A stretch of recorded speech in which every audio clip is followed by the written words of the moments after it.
तो गृह मंत्री अमित शाह को आप सुन रहे थे। महाराष्ट्र चुनाव के लिए भारतीय जनता पार्टी ने संकल्प पत्र जारी कर दिया है। साथ ही साथ ऑपोजिशन पर बड़ा हमला भी अमित शाह की तरफ से बोला गया है। यह भी आरोप लगाया गया कि उलेमाओं के आवेदन को कांग्रेस पार्टी ने स्वीकार कर लिया है, जबकि हमारा संविधान धर्म के आधार पर आरक्षण के खिलाफ है, लेकिन एमवीए मुस्लिम आरक्षण के पक्ष में है। यह बड़ा आरोप आज गृह मंत्री अमित शाह की तरफ से लगाया गया। उन्होंने क्या कहा अपने संबोधन में, सुनिए।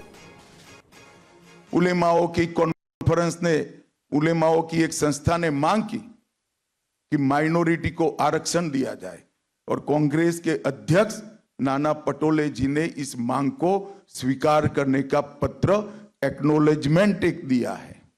मैं महाराष्ट्र की जनता को पूछना चाहता हूं, क्या कांग्रेस पार्टी के ये मंसूबे के साथ आप सहमत हैं क्या?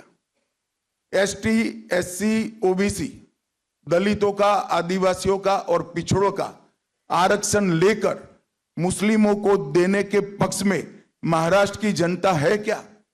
हमारा संविधान धर्म के आधार पर आरक्षण के पक्ष में नहीं।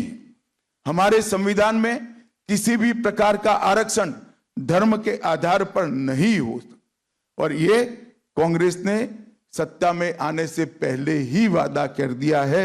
मैं महाराष्ट्र की जनता को आगाह करना चाहता हूं कि आपको इस बात को संज्ञान में रखना चाहिए। तो यह बड़ा मुद्दा उठाया गया है गृह मंत्री अमित शाह की तरफ से।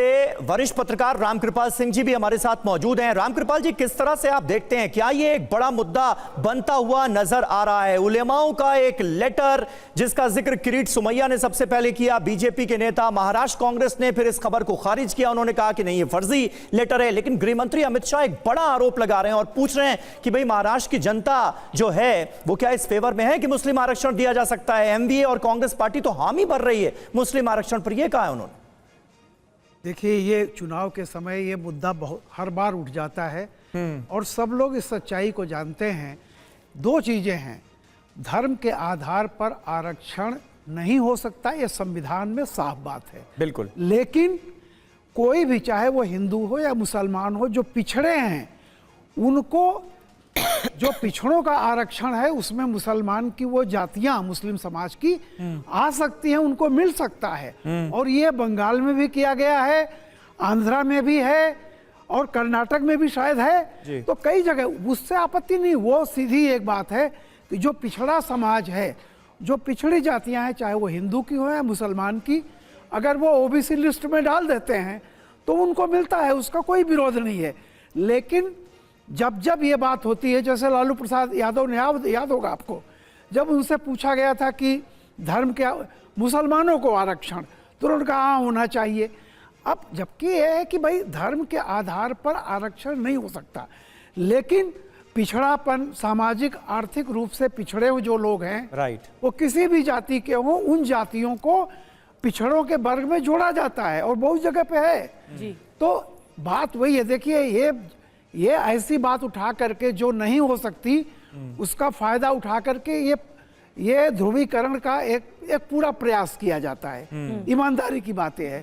अच्छा, जो उलेमा का जो चिट्ठी आई है, उस चिट्ठी में बहुत सारे ऐसे पॉइंट हैं जिन पर कोई भी पार्टी हाँ नहीं कर सकती। उसमें है संघ पर प्रतिबंध लगाने की बात। अब ये संघ पर प्रतिबंध केवल महाराष्ट्र में तो लग नहीं सकता। उसमें यह भी है कि सारे जितने भी माइनॉरिटी के लोग बंद हैं जेलों में, 2012 के बाद से लेकर के सबको छोड़ दिया जाए। ऐसी चीजें हैं। कल भी मैंने ये सवाल उठाया था कि अगर ये कांग्रेस का ऑफिशियल नहीं है तो कम से कम जो कांग्रेस के नेता हैं जिनका नाम आ रहा है उनको खुलेआम कह देना चाहिए।